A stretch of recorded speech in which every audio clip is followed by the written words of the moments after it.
Parfois, mon emploi du temps est tellement chargé que j'ai l'impression de passer à côté de ce qui est vraiment essentiel et plus important que ce que je suis en train de faire. Entre gérer ma maison, ma vie de couple, ma vie d'église, mon travail de pasteur, prendre soin de mes amis, de ma famille et même de prendre soin de ma santé. Comment, au milieu de tout ça, je suis censé prendre du temps avec Dieu? Bienvenue dans l'émission Les Pieds sur Terre. Je m'appelle Thibaut Geyer, je suis pasteur et aujourd'hui, nous allons parler de la guérison. J'aimerais que nous lisions une histoire qui se trouve dans Luc 10, versets 38 à 42. Comme Jésus était en chemin avec ses disciples, il entra dans un village et une femme nommée Marthe le reçut dans sa maison. Elle avait une sœur nommée Marie qui, s'étant assise aux pieds du Seigneur, écoutait sa parole. Marthe, occupée à divers soins domestiques, survint et dit « Seigneur, cela ne te fait-il rien que ma sœur me laisse seule pour servir? Dis-lui donc de m'aider. » Le Seigneur lui répondit « Marthe, Marthe, tu t'inquiètes et tu t'agites pour beaucoup de choses, mais une seule chose est nécessaire. Marie a choisi la bonne part qui ne lui sera point ôtée. » Souvent, nous sommes comme Marthe. On essaye de tout gérer afin que tout soit parfait. On veut impressionner Jésus et on veut surtout impressionner les gens autour de nous.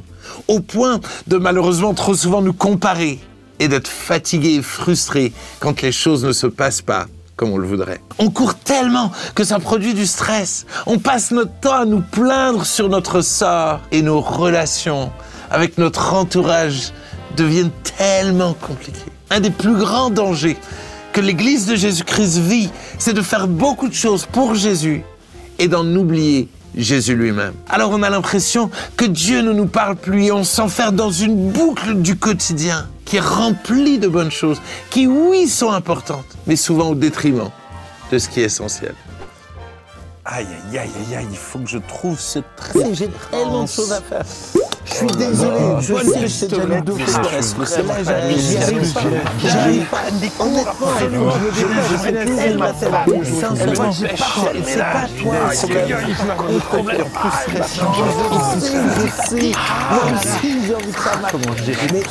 Dieu nous montre au travers de l'exemple de Marie ce qu'il attend de nous. Contrairement à Marthe, Marie a totalement compris qu'elle avait besoin de Jésus et elle a choisi de faire de lui sa priorité.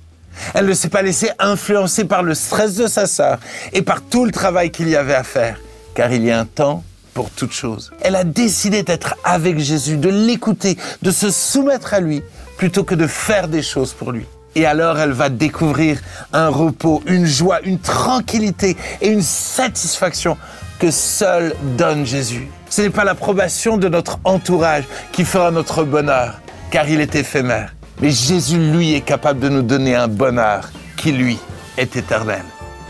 Alors que j'étudiais ce texte, ce « une seule chose est nécessaire » m'a frappé. Et je me suis posé la question, est-ce que réellement je crois que passer du temps avec Jésus est la seule chose qui m'est nécessaire? Alors j'ai décidé de mettre cela en pratique et de partir 3 jours sans téléphone, sans voir personne, juste avec ma Bible et Jésus. 3 jours. J'avoue que j'avais tellement peur de m'ennuyer, tellement peur de ne pas savoir comment gérer ce temps.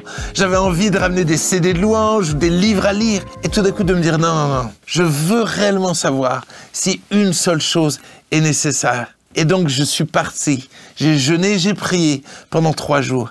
Et ce fut certainement les 3 plus beaux jours de ma vie. J'ai passé un temps d'intimité avec Jésus, c'était juste inoubliable, extraordinaire d'entendre Jésus me parler, de lui déverser mon cœur. Ces 3 jours sont passés tellement vite. Oui, je vous garantis qu'une seule chose est nécessaire, de passer du temps avec Jésus. S'il y a des moments particuliers où nous allons passer plus de temps avec Dieu, je crois que tous les jours, il doit rester notre priorité. Mais comment faire pour prendre du temps seul avec lui tous les jours? Nous trouvons quelques conseils dans Marc 1, verset 35. Et nous allons voir comment Jésus, lui, faisait. Il est écrit vers le matin, pendant qu'il faisait encore très sombre, il se leva et sortit pour aller dans un lieu désert où il pria.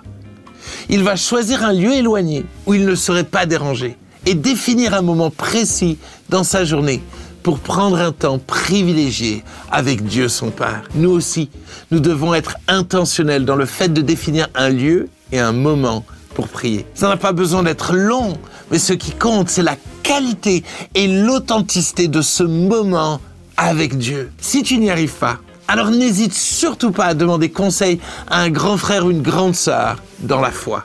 Est-ce que tu réalises que Jésus est là, qu'il s'est rendu accessible à chacun d'entre nous et qu'il aimerait tellement passer du temps avec toi? J'aimerais te challenger à prendre du temps pour lui, avec lui. Et cela va te permettre de mieux gérer ton temps, ton emploi du temps, de réussir à mieux gérer les choses parce qu'il te conduira, parce qu'il sera avec toi. Et ainsi, parce que tu auras pris du temps avec lui, alors tu vas pouvoir vivre des choses pour lui. Tu vas pouvoir le servir lui. Tu vas pouvoir faire sa volonté. Et ainsi, tu verras combien il fera de grandes choses en toi et au travers de toi.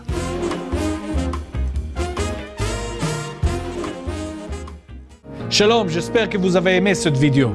Abonnez-vous pour ne pas rater nos programmes. Merci de faire partie de notre famille TBN. Que Dieu vous bénisse. Shalom de Jérusalem.